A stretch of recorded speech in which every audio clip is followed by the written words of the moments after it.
Hi, and welcome to the S.J. Childs Show.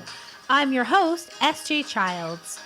S.J. Childs Show brings value to families through education, resources, and lots of laughs. You can find us on our social media pages, Facebook, Instagram, YouTube, and all of your favorite podcast platforms. You can also find our special children's books at sjchilds.org. Thank you for all of those who have hosted me on your podcasts. Enjoy the show. Hi, and thank you for joining the S.J. Childs Show. I'm your host, S.J. Childs, and today our special guest is Lark Dean Galley. She's an author, a mom, and an amazing woman who has an amazing story to share with us, and just a conversation that needs to be front line and center for not only now, but just for everyone in the future as well. Hi, Lark. Thank you so much for being here today. Thanks, Sarah. I really appreciate the opportunity to share my message with your audience. Absolutely. And tell us a little bit about yourself.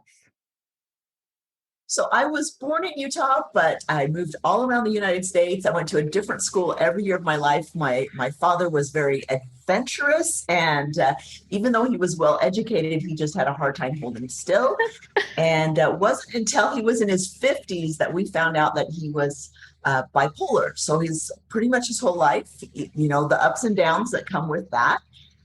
He had inherited that from his mother, who had inherited it from her mother, and it was quite prevalent throughout my father's side of the family, and which affected, his family greatly, and obviously our family, because for a while we didn't even know that. And then once he was diagnosed in his 50s, we kind of looked back and said, oh, that's why life was, crazy. And I came back to go to the University of Utah, lived here for a while, then went to the Bay Area for 4 years, and then I came back to Utah. And I've been here for 25 years now. I had my family here, my kids, my husband, and I'm an entrepreneur. So I have several of my own businesses. And then just 2 years ago, my life took a huge turn and went in a direction that I never saw before. Yeah. And I'm happy. Is there a good way to say I'm excited to talk about this subject? I want to be able to support this subject. And that's why it's so important for us to have this conversation. Tell us about that story about what happened 2 years ago. Sure. Let me back up just a little bit. Yeah. So 7 years ago, my father, who was bipolar and was, struggled his whole life. He died by suicide. So this was in January 2014. And at the time, I could not talk about it. So if you can remember, back in the day, you didn't say the word suicide. It was taboo. It was something that was looked down on, and we just didn't talk about it. And it cast a whole shadow over the family. Yeah. And so I didn't even tell my best friends how my father actually died. I couldn't physically say it. And it put me into this 5-month dark hole depression, where as the executor, I would go to meetings, I would take notes. And then 2 days later, I would come out of those meetings, I'd look at my notes and I would say, this is my handwriting, but I don't know what the notes say. And I don't even remember being in this meeting. And that's what overwhelming grief can look like. It can affect us. Even though I wasn't very emotionally close to my father, and I personally didn't think that his passing would have a very big effect on me, we don't know how that's going to happen, right? We don't know how someone else's death is going to affect us. And it obviously did for 5 months. I don't remember showering. I don't remember how my kids got fed, right? I don't remember anything during those 5 months. And so then fast forward 5 years after that, which would have been 2 years ago, just a few days ago, in March 2019, my 19-year-old son also died by suicide. And I started to go into that black hole where I was ashamed, all the stigma around suicide. I didn't want to talk about it. And I felt awful. I wanted to hide in my house, and I felt that same black hole start to take me over and to suffocate me. And two things happened that sort of made me open my eyes. The first was that I realized that if I allowed myself to go into this black hole, that my husband might not be there when I came out. My other children might not be there when I came out because we were struggling with this overwhelming grief. The other thing that happened was several of my friends reached out to me, and they told me of their concern for their children who were also struggling. They were concerned that their children would attempt to take their lives. And these were children, teenagers that knew my son. And if you're familiar with suicide amongst youth, it's the copycat suicide. Yeah. It's, one starts, then another. And because they think, well, so-and-so did it and they were able to get out free of pain. And I just want the pain to stop, and life is overwhelming and I don't know what to do. And I had a wake-up call, and I realized that my situation was not about me. It wasn't whether I was a good mother or a bad mother. It wasn't why didn't I know? Why didn't I see this? It wasn't about my son and his struggle and what he didn't tell us. It was about the opportunity to save these lives of these other kids. And my mission suddenly became trying to help other parents see that suicide wasn't outside their home. It was right in their home. Yeah. That their kids could be struggling in ways they had no idea. Because I certainly felt like I was complacent. And after my son died, that's when I found out that suicide is the #1 killer of youth in Utah. It's the number 10 killer of youth nationwide. And I thought, here I am thinking I'm such a good parent. Why didn't I know that the statistics on this? Why didn't I have conversations with my children? Why didn't I talk to them? And I thought, other parents need to know this information. And it has been my unrelenting mission these past few years to help wake people up. Yeah. I think that's so, I'm so sorry you had to go through that, but what it's so empowering what you are bringing from that and what you're bringing to these families in need. You and I, we spoke before the show, but I had previously, of course, thought to talk to you about this, but I didn't get to it. But something I've never shared before either, that can't believe I'm going to share this too, but that my grandfather also passed by suicide. And again, nobody in my family has ever spoken about it. I've never spoken to my dad or to any family members about it. So something definitely new for me to uncover, right? Uncover and deal with my own feelings about this. But one thing you and I had talked about a long time ago was that I also have a 21-year-old, and we spent 12 or 13 years going to counseling with her. And it was just such a struggle to know how to help her. And one thing that really, really resonated with me, something you said in a networking group that you and I had attended together, was don't stop checking in with your kids. Don't stop checking in. And, sometimes me personally, when I, see that maybe she was seeking attention by, in online or whatever. And I thought, oh, come on, girl, but at the same time, now that I have this new information, it's reminded me, just check in with her, because this is her way of expressing how she's feeling. And although I might not understand, it doesn't mean that I can't support her and get her, just the love that she needs to get through the situation. Exactly. Our kids are dealing with so much. And I'm sure that there are a lot of parents out there who think like I used to think, oh, I can parent the way I was parented. I grew up, I was fine, things worked out for me. But that's not the case in the world that our children live in. It is completely different from when we were kids. We didn't have to deal with 1,000 other kids knowing about our most embarrassing moment in school, right? Yeah. and all of our weakness and our insecurities, and seeing other people, come along and they're having a great life, but I'm not. And as adults, we can sort of, kind of take away and say, yes, there's some Hollywood-ish behind what other adults are posting. Their life is not completely perfect. Yeah. As a teenager, that's a little bit harder, right? So yeah, absolutely.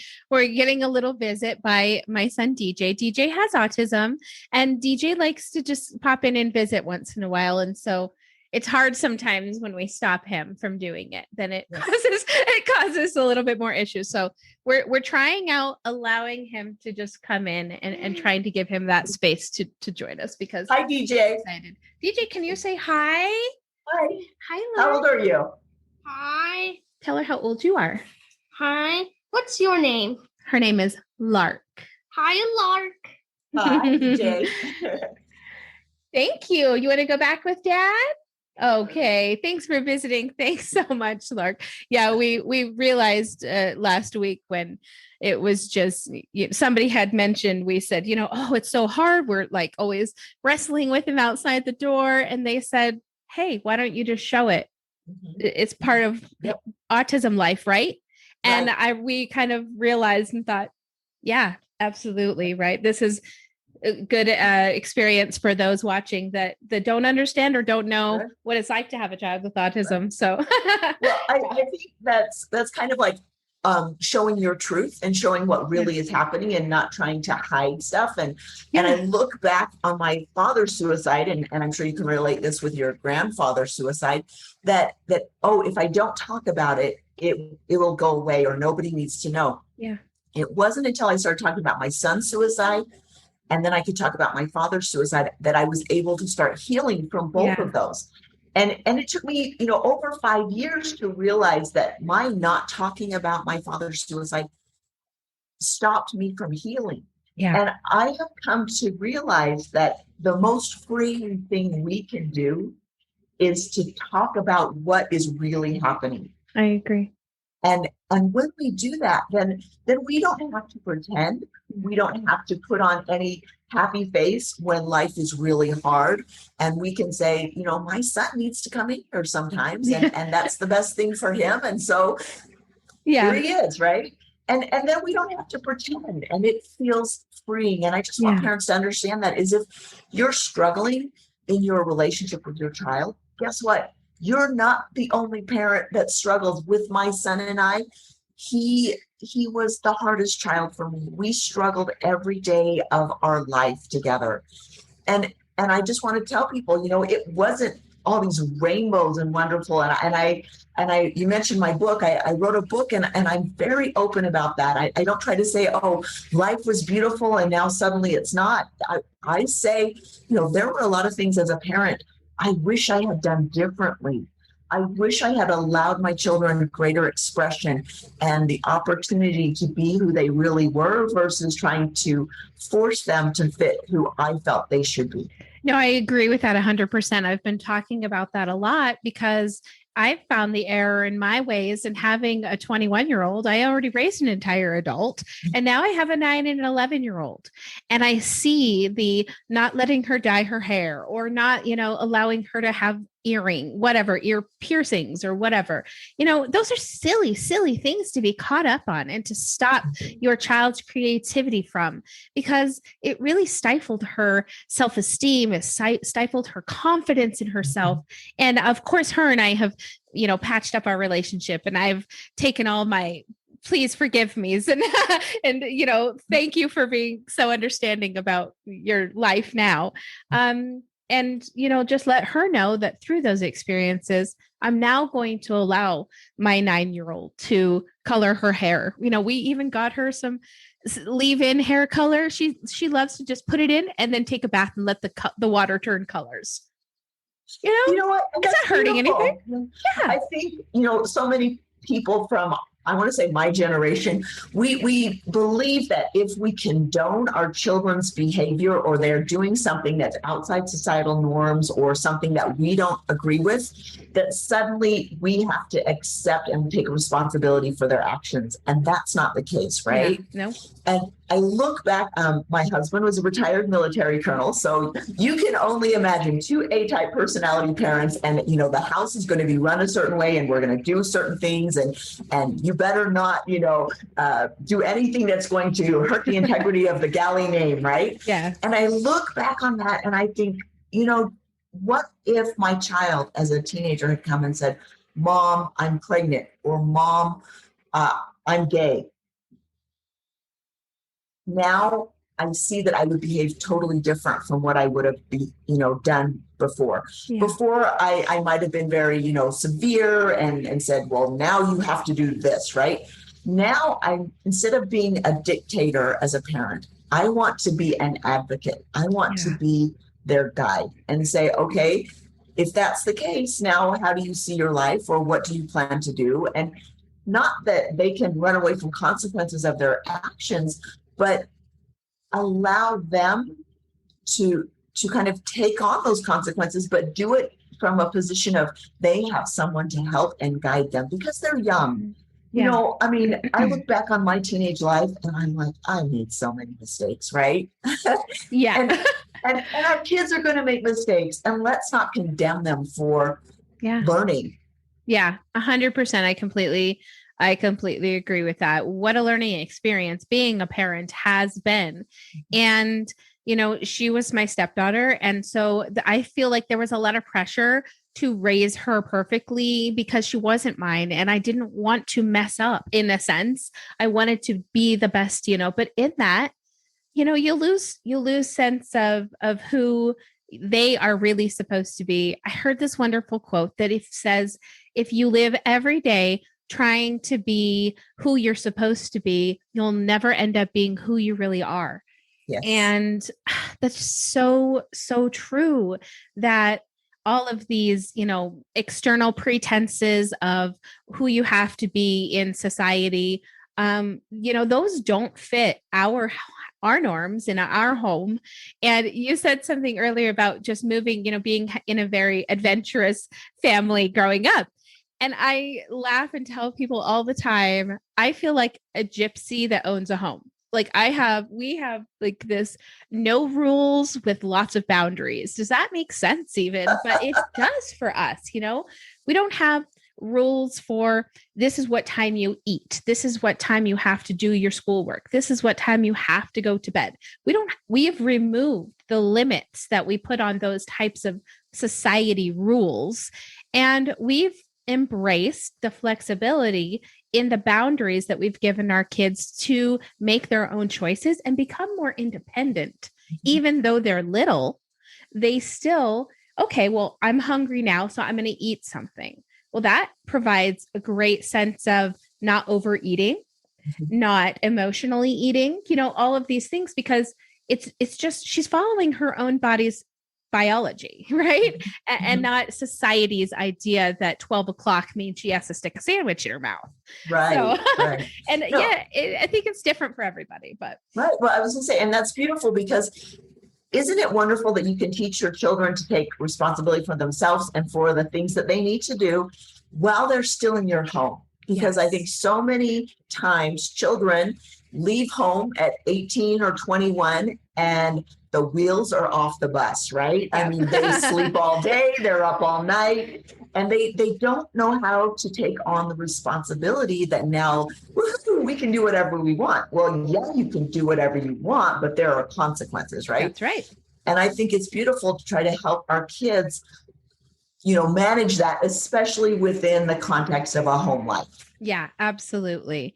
And, having all of these conversations, I think that's so important. And even in knowing that I was going to be having this conversation with you, it gave me the time to sit down my little 9-year-old. Yeah, Yes. it seems young and it seems daunting to have that kind of a conversation, but it's relevant and it's important and it's It is, necessary. yes. Well, especially when you know that there are 9 years old out there, Exactly. and they are taking their life, and you're like, when I was 9, I was playing on the playground, I was running outside, I was climbing trees. Yeah. I wasn't thinking of ways to kill myself. No. And yet the reality is there are some kids that are so traumatized by something, or Yeah. they're distraught, or they're uncertain, or they've been bullied, or whatever it is, that's all they can think of is that I want to end this pain, and they don't know any other way to end the pain than by taking their life. And I think as parents, our job is to create a safe place where your child can come to you and tell you what's going on and be very open, and we're not shutting them down, and we're not judging them because they tell us about their fears, or we brush them aside and, oh no, that's not true.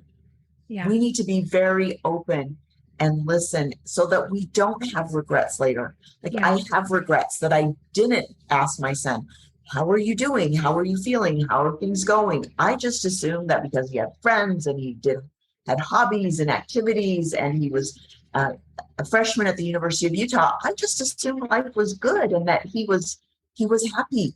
And yet he had, for several years, I found this out later from a friend of his, for several years he had been struggling. And, coming from a parent who had bipolar, I always watched my children for any kind of, unstableness. And even though I watched him, I still missed the signs. Yeah. And so we don't always know. We're not perfect at knowing this, and we Yeah. need to have check-ins. I agree. And, that brings up another really good point, that kind of thing I'm trying to advocate more for, and that's diagnoses. And that's supporting your child and getting therapy support, or even a diagnosis of it is not a stigma. Mm-hmm. It is not a bad thing to look at. It is offering them services and freedom and independence for the rest of their life. When you're able to get those, I, being in the autism community, so many times run into families that, it took 5 years for us to get a diagnosis. And so now we're here in this struggle where 5 years ago, we really could have used these kinds of services.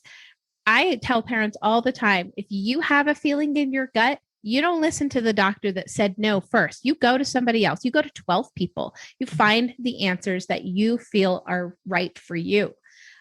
Because as a parent. And luckily for me, I love to educate myself. I love to get all the resources and all the information and do tons of research on things. And so, I think that but going through 12, 13 years of counseling, like I said, with my older daughter, now I'm starting to see, well, wait a second, maybe she has autism. And I'm noticing, and she actually brought it to us and said, hey, what do you guys think about this? And, we've been looking at it in a perspective at a little boy for so many years. And there's so much of a difference. Just like boys are different than girls, autism in girls is different than in boys.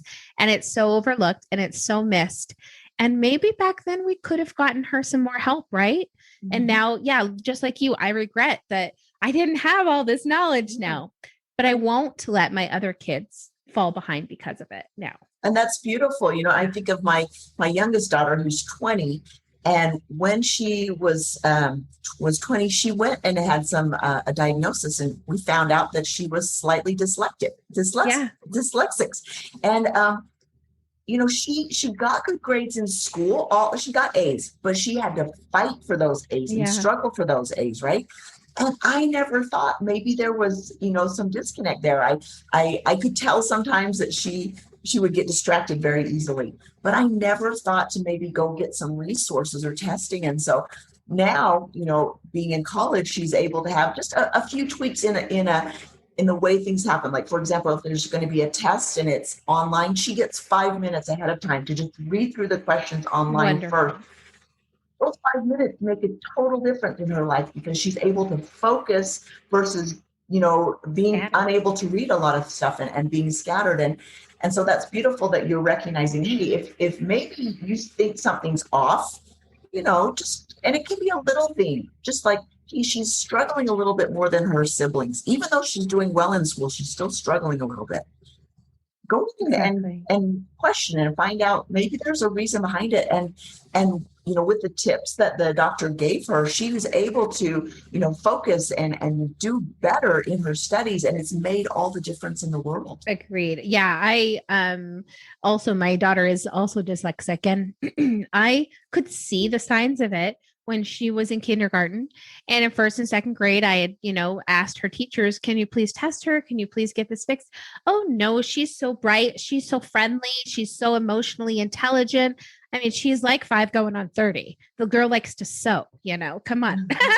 She's just the sweetest thing. But yes, she's dyslexic. And now, we've had her homeschooled for the last year. And I also have been homeschooling my son for several years. And so we have a really great company that we work with and really good relationship set up. So when I said to them, you need to get her help for dyslexia and for tutoring, they just said, absolutely. They didn't question it. They didn't say, no, she's so sweet. It was just like, if that's what you say, Sarah, that's what it is. And now she's getting help. Oh, that's wonderful. Well, you look at boys, who are often diagnosed with ADHD or something, and they're acting out because they don't want to hold still. They can't hold still, right? Yeah. And that was my son. But sweet little girls, they aren't acting out in the same ways, and so they don't always get the help. Yeah. It's devastating in a way that we can't make it easier for teachers or whoever needs to have the access to do so. Right. So hopefully we can make some changes in the future, just, doing that. But, I don't want to get too off track from our great conversation, but I think this is really important because knowing your kids really, isn't that the start? Yes, it is absolutely the start. And that's one of my biggest regrets with my son's passing is that I never thought to ask him. Even though there was a couple of years ago before my son's death, there was a high school 2 cities over from us. They had 9 suicides within a 9-week period. Oh my goodness. And, once again, being completely ignorant, I was like, oh, that's outside. That's over there. Never thinking to ask my child how he was doing, how this might affect him, or, because I'm sure he heard about it. Yeah. Yeah, definitely.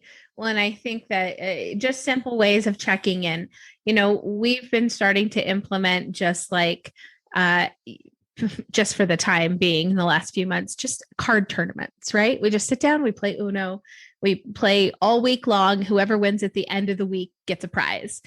And it just keeps us every day. I know that we're busy, we're doing our work at home, we're moving around, but we all know that when it's time to put cards that, everybody puts everything away, turn the music on, and we laugh and we have a great time. And we're really building that family community within our own family, that trust, that bond, and that dynamic where, when she comes up to things in her life, hopefully. And I say she because I think my daughter will be more, widely exposed to things in the world than my son will. We have to prepare her now for this conflict resolution, for having her confidence built before she gets into these situations. Because you have to support them on their journey. And you can't control it. Right. They are not little miniature you, right? And that's important. And I love that you do something together as a family. For us, my husband was very adamant that we would have family dinner together. So since the kids were little, and I was working a corporate job and he was working from home. And so he got the dinners ready more often. And many times I was like, hey, I'm going to be late. Why don't you just go ahead and feed the kids? It's more efficient. That was my idea. Efficient, right? And he would be like, nope, we're going to wait for you, even if it was a little bit later.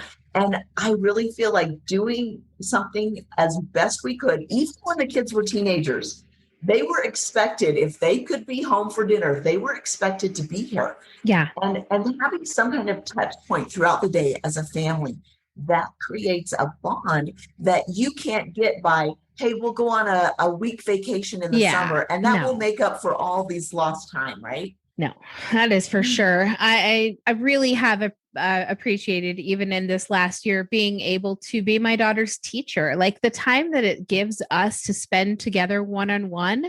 We're in the house together. That's a no-brainer. And everybody is, right? Everybody's stuck inside with somebody. But it's not just being stuck inside with somebody. It's getting to know them on a very personal level and just really showing them who you are and really learning who they are. Because she needs to see that when I go to the grocery store and I'm happy and friendly and waving to everybody, and then I come home and I'm grouchy. Well, it's real life, right? I don't want to show everybody at the grocery store that I'm like grouchy, and I'm usually not when I'm in those situations, because it's a different type of situation. Yes. But it's important for her to see that, especially as family, we support each other's moods and changing behaviors and things like that, and just really try to uplift each other. Exactly. And that's beautiful, because your children need to know that you have their back, even when they're grumpy or when they're frustrated. Because I know a lot of times my son, he was a sweet boy to everybody but mom. And it was so frustrating. And I almost feel like he had a way to vent. Like I was his outlet where he could feel safe, even though I was frustrated, in a way that he could vent and still be safe in that. I know, I completely agree. And I think when we provide that home setting for our kids, that really flourishes. And I remember my daughter's kindergarten and going to parent teacher conference and saying, well, how is she? Is she bossy? She is like, what? Oh my gosh. She is tender. She is kind. She's shy. And I was like, wait, who are we talking about here? Oh yeah. Who in the world are we talking about? Because this one, she's the boss at home. Like everybody does what she says, everybody.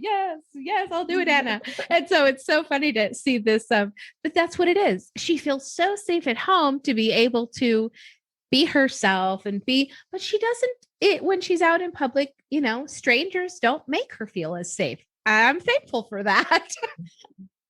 Right. We don't want her to feel completely safe with strangers out in the world. So I think that that's a great thing to start building, because, when she's a teenager, I bless my older daughter's heart, I don't want to go through the same things.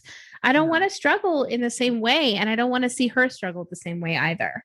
Yeah. And, unfortunately, oldest children usually are the experimental, the guinea pig, right? Yes. And hopefully, as parents, having gone through different struggles, that we can help other parents who are sort of stepping into this, so that they can get help and resources earlier in their child's development. Yeah. And that's just all that really is. And even if you can just find, a mom to talk to or a group to belong in on Facebook, where you can just be yourself and vent and, get some great ideas, or, find these kinds of groups for your kids. Maybe there's so much struggle right now going from in person to online. And I can't imagine how much really suicide prevention is needed right now in this day and age. I look at 2020, and there was a lot of isolation and uncertainty and fear, and all of those things contribute to the suicide ideation. And so during 2019, I just felt this strong urge to write my story. It wasn't easy, and it took me a year to write it. I just, it was so emotional. Going in, writing the chapters of reliving the day my son died, right? Or any of that. And yet I felt that people needed to see the reality of what could happen if they didn't wake up. And then I just felt the urgency that this needed to come out. And I published it in 2020. And I looking back, I realized that, there are so many people, and specifically kids and young adults especially, who are struggling to have hope to move forward, or they've been alone, and kids suicide rates are up. Oh, And yeah. kids are just saying, I can't connect with somebody. I mean, mom and dad are great, but I can't connect with my friends. I can't laugh with them and be with them in the Yeah. way that kids need to be together in order to grow and thrive. And Yeah. so we as parents need to be especially attentive to the mental wellness of our children Yeah. right now and in this past few months. I agree. I think that it's taken us as parents a step back to, have a different perspective to see this because, to be honest, our son is more high risk, and so we've put higher restrictions on our home than all of the people on our block. I'll put it that way. And all of those children have continued to be playing outside together, and my child has been forced to look out the window and watch all of these other children continue their relationships and their friendships. And in that, trying to still build her social, emotional well-being, I guess, and learning how to navigate social situations, because how do you do that when you're stuck indoors with your family all day long? Exactly. So difficult. Right. And these are huge complexities that we've never had to deal with before. Exactly. I think 2020 helped reinforce those things that were most important to us.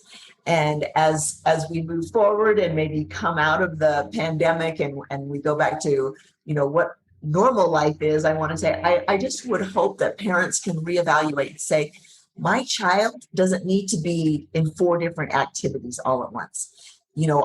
Taking them from one thing to another and just rushing, that's not the best interest of their mental wellness and who they are. And you know what? If they're not captain of the team, if they're not first chair in orchestra, you know what? They're going to be fine. They are going to be fine, and not push them so much that they go over the edge. And that's an issue as a parent. We want our children to excel, but at what point? We need to get their feedback and be open to them saying, Mom, I'm not the best in math. I might need help, or I'm never going to be that physicist that you think. Yeah. And just learn to love your child where they are. Yeah, no, I completely agree. I think, and we often tease our daughter that she argues so much. She's going to be the best attorney on the planet someday. But what she's really great at is designing things. She is incredible. She has the most brilliant mind and can just see an empty room and fill it, not only with and it's not like gaudy like you'd think a little kid would do. It's elegant and it's beautiful. And I'm just in shock. Like I said before, when I take her to the store and she finds outfits that I would never, ever think for myself to wear. And I always look the best because she sees me differently. She looks at me in a different way than I look at myself.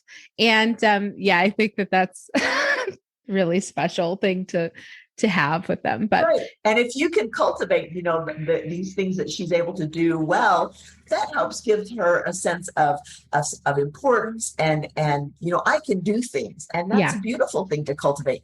As we're taught that you need to have, I think it's, 5 compliments for every negative that you might say. And that's so important. Everybody wants to know that they're loved and accepted, and especially our children.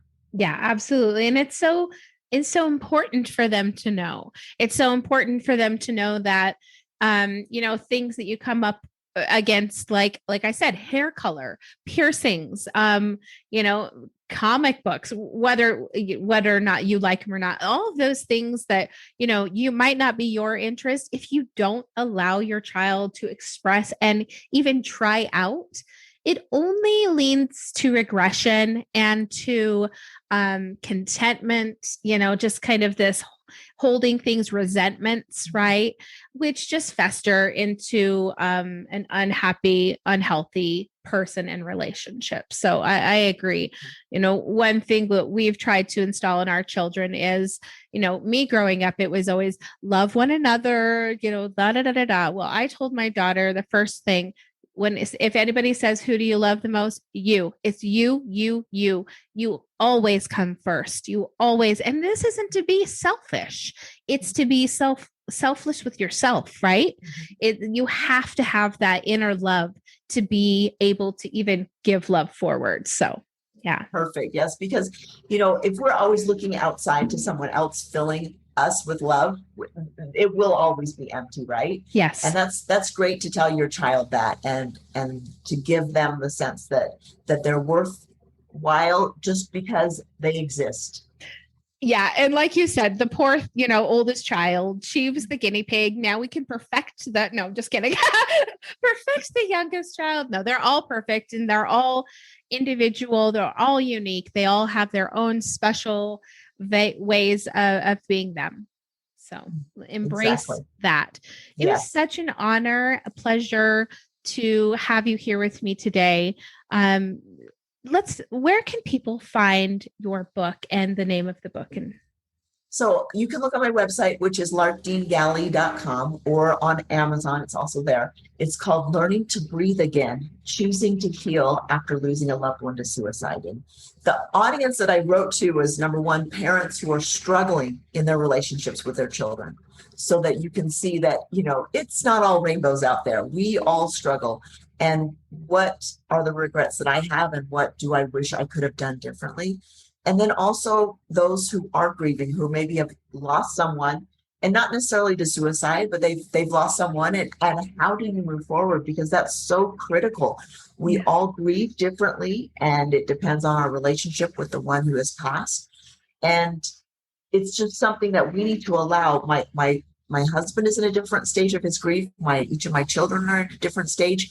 We've had to allow each other to be where each of us is in our grief, and then to honor that and to help them in the place they are. And so that's something I feel very blessed to be able to talk about this message to people, because I feel that I've kind of been given this mission to help other people understand that this is an important topic. It's a relevant topic. And based on statistics, if you personally haven't been affected by suicide, you will be. That's how huge the reach is. And I just want to give a call out to parents to wake up and to see what's going on. And on my website, larkdeangalley.com, there is a tab for resources, because as I was talking about this, people would say, well, what have you found? What can I do? And I'm like, oh, I better write some stuff down. So there are a few things there. You can also Google, free suicide prevention resources in my community, because they're different based on where you live.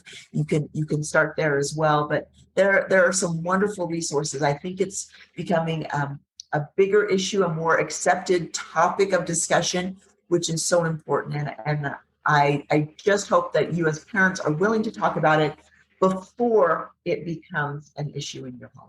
Yep, I agree. Talk about it sooner than later. And, if you have younger children, maybe learn how to talk to them about it on their level, because it's so important. And not only will you foster that relationship with your child, but also maybe that when we come up to things we don't understand, we face them with fear. And if they don't have to face those things with fear, think of the possibilities that could occur for them otherwise. Right. A lot of times we think, well, if I talk about it, then that's going to put it in their mind. And that's not the case, right? They're already thinking about this. They're already hearing about this. Yes. And so we need to help them navigate and help them understand why someone might choose to end their life, and what maybe some alternatives were to that choice. Yes, definitely. Yes. And thank you so much for sharing such a personal story with us. And I know that it really resonated with me personally.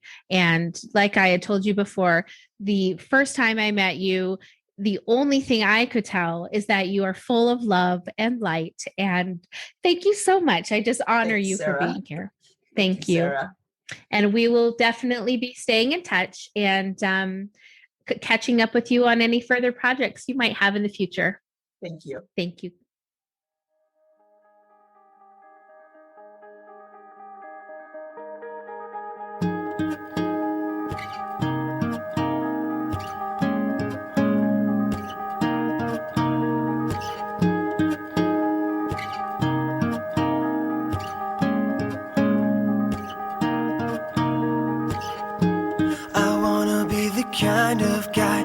keeps you warm at night when you are cold.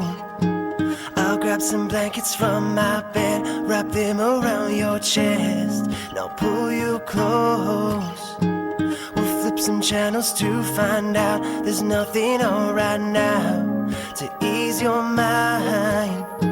Sit back, relax, there is no rush, no need to speed things up. All we have is time to think about the future, forget about the past. Time to figure out a way to make this moment last, to make this moment last, to make this moment last.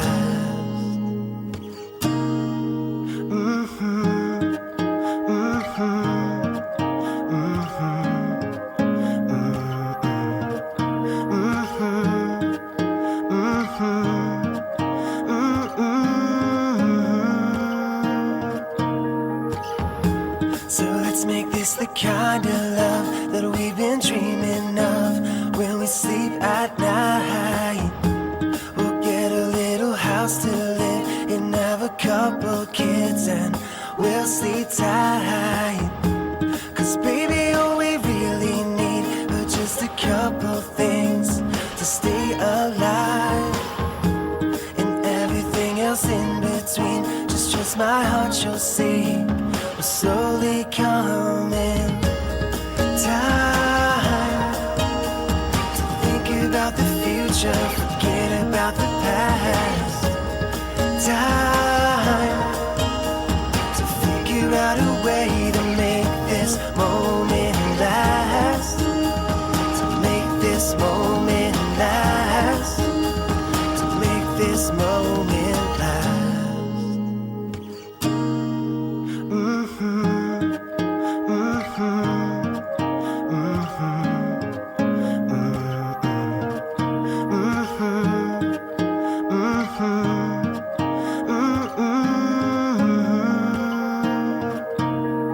Sunrises, sunsets, I won't let you forget that I need you. Spring comes as spring goes, forever you will know that I love you. Sunrises, sunsets, I won't let you forget that I need you. Spring comes as spring goes, forever you will know that I love you.